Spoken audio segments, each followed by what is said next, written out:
Date: my wife told me I'm replaceable. Original post: I, 30 male, have been married to my wife, 29 female, for 2 years, and we have known each other for 6. A few weeks ago, we had an argument, and during our disagreement, she told me that I am replaceable. After our argument, she went out with her friends. I have been dealing with some health problems for a while, and the argument stressed me out, leaving me nervous and unwell. I was alone in the house and decided to call the paramedics because I felt that something was really wrong. To sum up, I suffered a heart attack. At hospital, they tried to reach my wife, but she didn't respond, likely still upset from our argument. She called later after coming home when she found out that I'm not there. After learning of my condition, she came to see me and stayed with me the entire time, constantly crying and holding my hands. After being sent home, she did everything so I could recover faster. However, despite her efforts, I couldn't stop thinking about how she had told me that I'm replaceable. I constantly think about it. I want to confront her about it, but I don't think I'm ready. I'm trying to understand why context matters. In what way or situation is it acceptable to call your partner replaceable? The audacity to even say something like that is beyond me. Edit: I will answer some things here. We have no children. I have genetic health problems. External factors also contributed to my problems. I have higher salary than her, so I mostly pay the bills or buy things for our home. I mostly cook and clean. She does it too, but mostly me. It's not 50-50, more like 60-40. She isn't actively trying to end me. I hope so, at least. I don't know if she's cheating. Let's also address the elephant in the room. We had argument about our house, some issues with it. After that, we also discussed our priorities, careers, and intimacy. At one point, discussion was replaced by her venting and saying things not even related to original discussion. I had no issues with her ranting about things until she told me that I'm replaceable. That was the end of conversation. I no longer wanted to talk. She finds my silence terrifying, but she didn't stay in the house for long after argument. I don't know when she came home. I woke up in the hospital and she was there. She kept crying and holding my hands. She didn't speak much. She couldn't. Now for the top comments before reading the updates. You can forgive her for what she said, but you will never forget how she made you feel in the moment. This is why we don't name call or let our anger overwhelm our kindness. It is okay to be angry, but to be cruel is not acceptable. I'm going to piggyback on this comment because of this comment. You can forgive her for what she said, but you will never forget how she made you feel. Tuesday, June 23rd, 2015, I came home after working 15 hours. My wife was home and fairly intoxicated. She was super mad at me for some reason and started tearing into me. She then uttered a phrase, "I'll take your kids and make you pay." That sentence changed the dynamic of our relationship forever. She has no idea, as I've never brought this up. You can forgive her, but you will never forget how you felt. Yeah, in the early 2000s, my marriage began to fall apart the moment we had a discussion, not even an argument, about finances and work. And she dismissed my being stressed out with, "Well, your job's not as important as mine, so I don't see why you're so stressed." I didn't get into it with her because at least on one level, she was right. Social work is more important than working for an insurance company. But her being so dismissive really made me open my eyes. I started to realize that I was essentially an accessory and a means to an end, and that my real value to her was an attempt to beat her younger sister to life milestones, like husband/house/baby. I started actually noticing every time she'd overrule my opinions for once. Started withdrawing, and eventually we began to resent each other and finally divorced. Thankfully without house or baby. I can't imagine what it would have been like trying to co-parent with her. My husband once said to me, "Wives are replaceable, mothers are not. Mom will always win." Within the year, our 9-year marriage collapsed. The context was finding out how deeply involved his mother was in our marriage, arguments, decisions, etc. We were not arguing, but having a discussion about how it wasn't right to basically have a third person in the marriage, that it was between the two of us. The way I found out was during a discussion about investments we had made. I got up from the table we were talking at and found his phone on a counter with Mom showing on screen. He'd called her and had her listen in to our discussion so he could take it to her after we were done. I disconnected the call without comment and she called back immediately. He vehemently disagreed that it wasn't right and made that statement to me. basically stating that it was he and his mom against me and I'd always lose, while she was still on the phone listening in. It was like a gut punch. It opened my eyes to a lot of little things that eventually led to filing for divorce. He was stunned. His mom called me immediately and said, "You can't do that." Well, yes, I can, and did. As a petty move, I served his mother the divorce papers at the same time, so she could be involved in the divorce. Lol. $50 well spent in my opinion. She came to our hearing and was so vocal about what she thought was right or wrong that the judge ordered her out of the courtroom. Lol. He's her full-time problem now. They've been living together since the separation, and she's miserable about it. They deserve each other. +1 for serving her divorce papers. Halfway reading this, I was wondering that exact thing, and you actually did it. You are awesome. Hope life is treating you well. Life is pretty sweet, but it did take a while to get there. Divorce is hard, no matter how much it needs to happen. I grew up in a Chinese household. My mother and brother are always together. When my ex-sister-in-law moved into our house, my mom wouldn't let her step into my brother's room. She even slept in my brother's bedroom some nights, saying she was afraid that my ex-sister-in-law would sneak into the room. She micromanaged every aspect of my brother's life, and I think he loved it, until my ex-sister-in-law couldn't stand it and left. Luckily, I'm a daughter, and she couldn't care less about me. But the thought of me having to marry into a family like mine is just terrifying.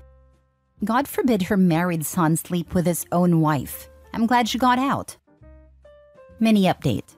On a side note, some people in this comment section have some issues themselves. Like some of the comments are just wild, horrifying. I've decided to separate for a month. We will go to a counselor and speak maybe 1 to 2 times a week.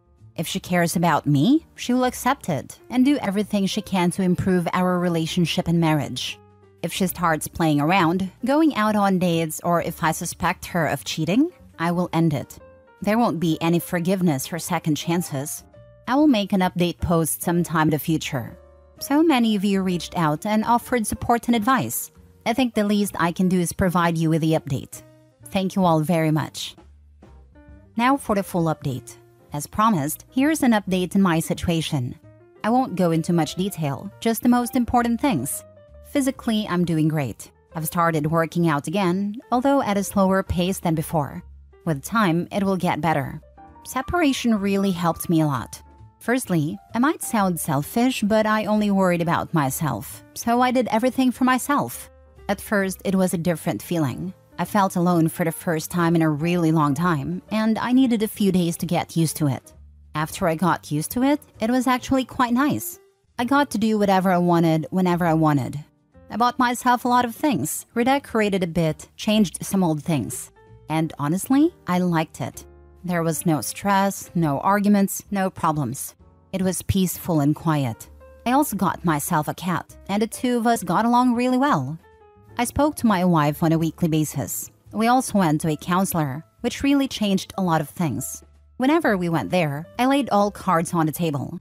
I was really honest, maybe too honest, and I said a lot of things that had accumulated over time. Every annoyance, issue, pretty much everything I thought could be way better.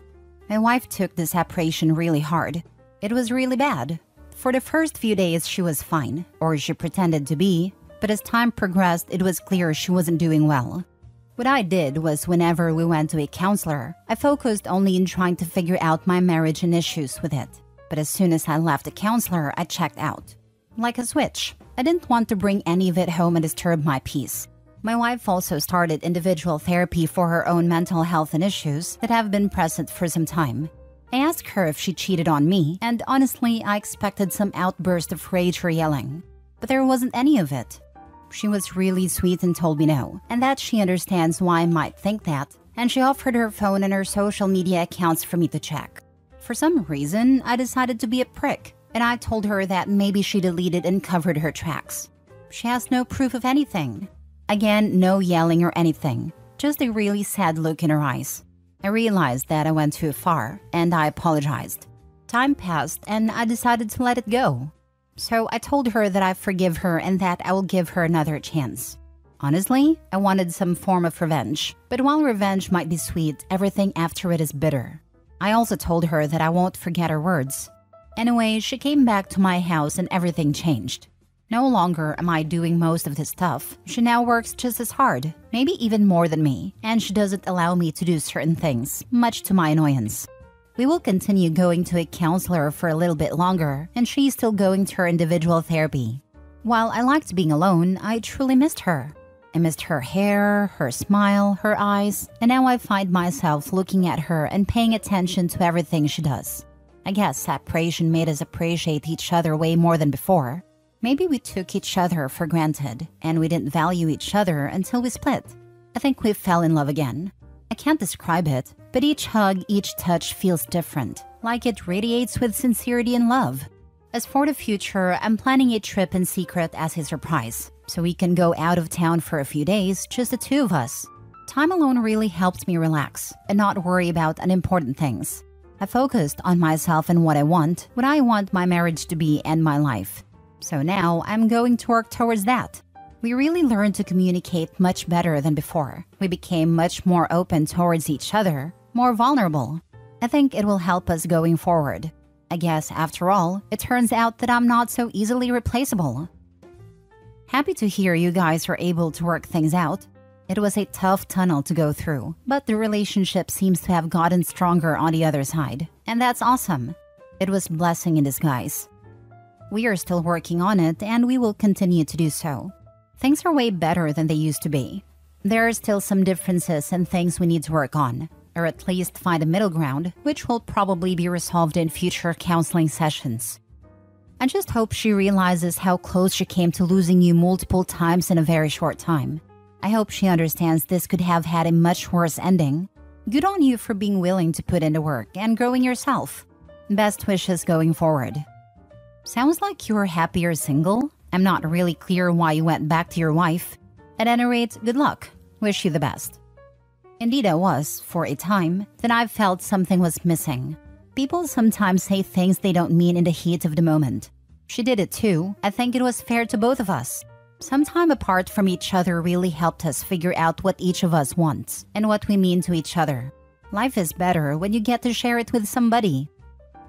Last story. Am I the a-hole for my reaction after finding out my ex cheated on me? So I have been with my ex Lara for 6 years, and we were living together since 3.